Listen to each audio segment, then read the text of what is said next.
Kami dari kelompok 9 akan mempresentasikan organisasi dan manajemen. Saya Aisyah Nada Salsabila sebagai moderator dan rekan saya Olimpiana sebagai presentator pertama. Saya Azril sebagai presentator kedua.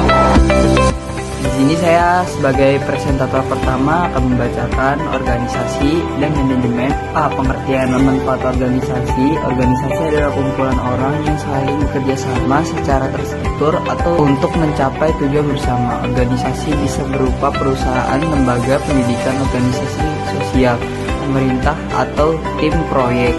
Ciri utama organisasi yaitu tujuan bersama yang jelas, terstruktur, dan pembagian tugas, sistem koordinasi, aturan, dan sumber daya manusia, material, finansial. Manfaat organisasi yaitu mencapai tujuan yang tidak mungkin dicapai sendiri, sinergi, koordinasi, dan pengendalian lebih mudah, memudahkan pengembalian kebutuhan secara besar.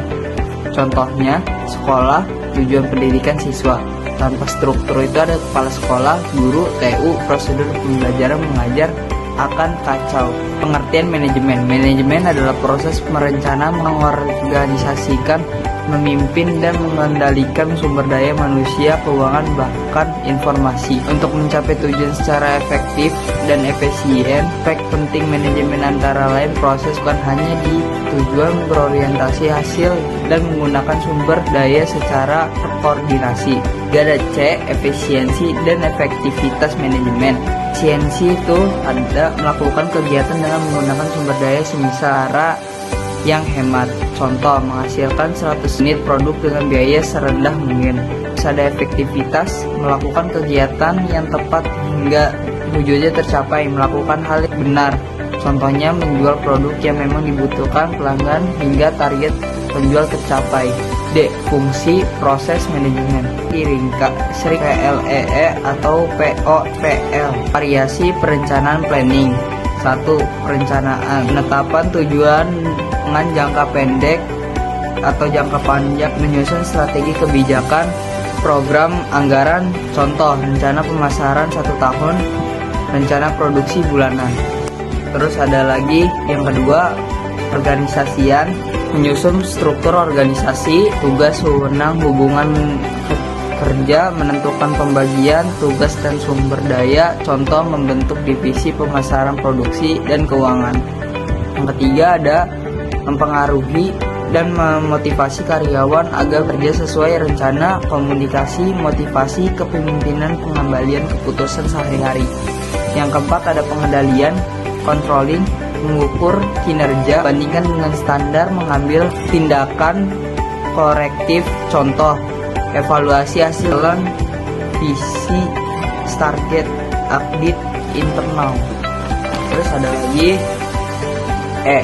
bidang-bidang manajemen. Manajemen memiliki beberapa bidang utama yang biasanya ada di setiap organisasi atau perusahaan. Masing-masing bidang memiliki fokus dan fungsi tersendiri, tetapi semuanya saling terikat agar tujuan perusahaan bisa tercapai. 1. Manajemen sumber daya dan sumber daya manusia. Kelola orang yang bekerja dalam organisasi. Kegiatan utama meliputi rekrutmen dan seleksi karyawan, pelatihan dan pengembangan, penilaian kinerja, pengadilan dan kompensasi, hubungan kerja, dan penyelesaian konflik. Contohnya ada HPID PT Astra merekrut 20 karyawan baru untuk divisi produksi. 2. Ada manajemen keuangan, finansial manajemen, mengelola dana perusahaan dan memastikan stabilitas kegiatan utama keuangan. Contohnya bendahara perusahaan membuat rencana anggaran tahunan.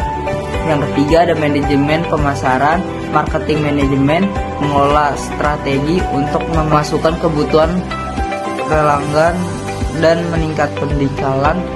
Kegiatan utama meliputi peneliti pasar, pengembangan produk, promosi, pengiklanan, meliputi harga, distribusi barang. Contohnya sebuah toko online membuat iklan di Instagram untuk meningkatkan penjualan. Yang keempat ada manajemen operasi. Operasional manajemen mengelola proses produksi barang atau jasa berefisien agar efisien. Kegiatan utama meliputi pengendalian ekuiditas, pengakuan jadwal produksi, manajemen persediaan, pemeliharaan mesin, pengukuran alur kerja, workflow.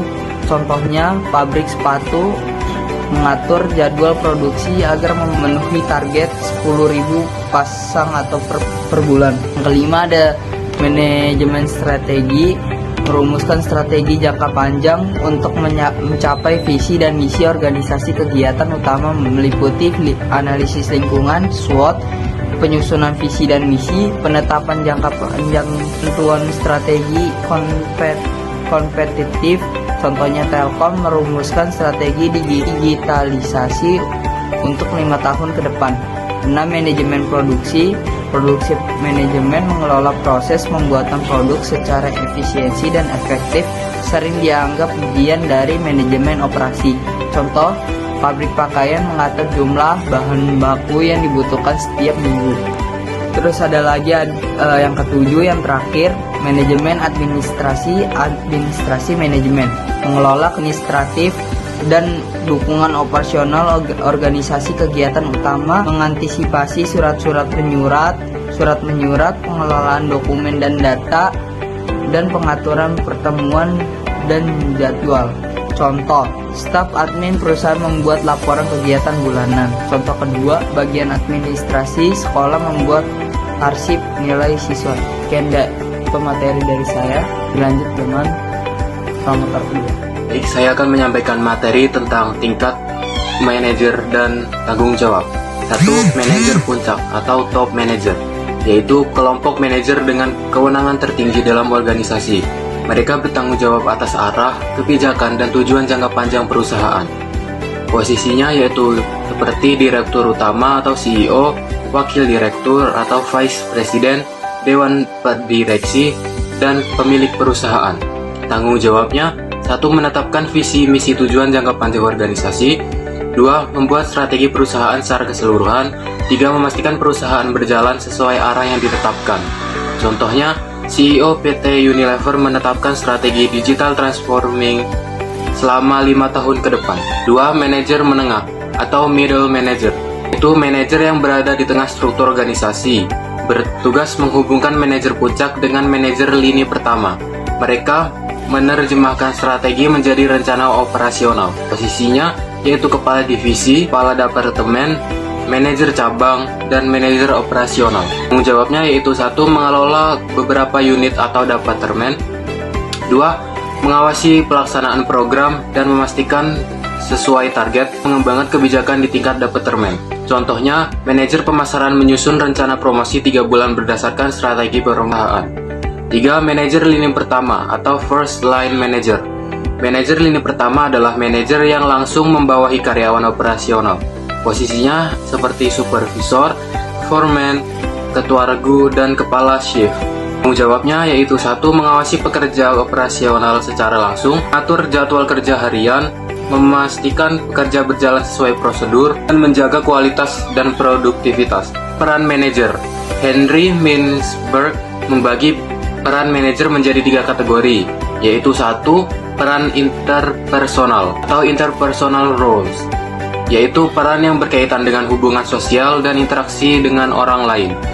Figur head atau simbol ala seremonial. Manajer bertindak sebagai simbol organisasi dalam kegiatan resmi. Contohnya, menghadiri upacara, menandatangani dokumen penting. Leader atau pemimpin. Manajer bertanggung jawab membimbing, memotivasi, dan mengarahkan bawahan. Contohnya, memberikan pelatihan, penilaian kinerja, dan memberikan motivasi. 3. Liaison atau penghubung. Manajer membangun jaringan dan menjalin hubungan dengan pihak internal dan eksternal. Contohnya, bekerja sama dengan vendor. Peran informasional atau informational rules, yaitu peran yang berkaitan dengan pengumpulan, penyebaran, dan penggunaan informasi. A. Monitor atau pemantauan. Manajer mencari dan menerima informasi penting dari lingkungan internal maupun eksternal. Contohnya, membaca laporan, memantau kinerja karyawan, dan mengikuti tren pasar. B. Disseminator, yaitu manajer menyampaikan informasi yang relevan kepada karyawan atau divisi lain. Contohnya, menyampaikan kebijakan baru kepada tim. C. spokesperson atau juru bicara, yaitu manajer mewakili organisasi kepada pihak luar. Contohnya, memberikan presentasi kepada investor atau berbicara di media. 3. Decisional atau decisional rules, yaitu peran dalam pengambilan keputusan untuk mencapai tujuan organisasi. A. Entrepreneur atau wirausaha, yaitu manajer mencari peluang baru dan mengembangkan inovasi. Contohnya membuat ide produk baru atau perbaikan proses kerja.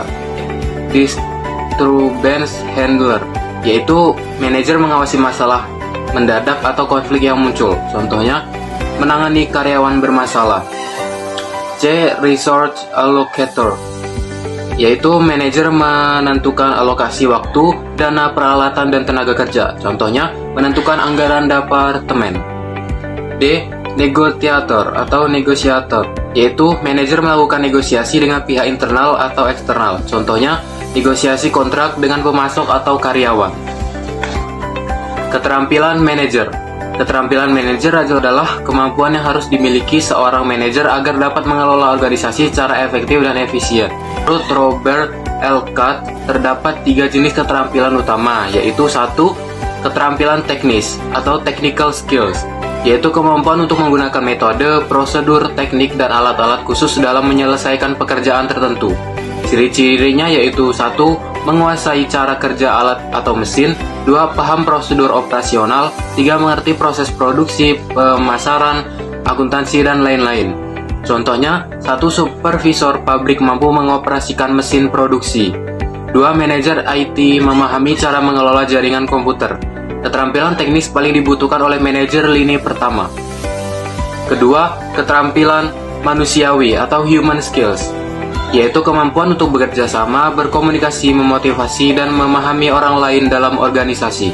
Ciri-cirinya yaitu 1. Komunikasi efektif, kemampuan mendengarkan, mampu menyelesaikan topik, dan memotivasi membina tim. Contohnya, manajer memberikan motivasi kepada tim agar semangat menyelesaikan target. Keterampilan manusiawi sangat penting untuk semua tingkatan manajer. Yang ketiga, keterampilan konseptual atau conceptual skills, yaitu kemampuan untuk melihat organisasi secara keseluruhan, menganalisis masalah secara abstrak, dan merumuskan strategi jangka panjang. Ciri-cirinya yaitu 1. Berpikir strategis dan analitis.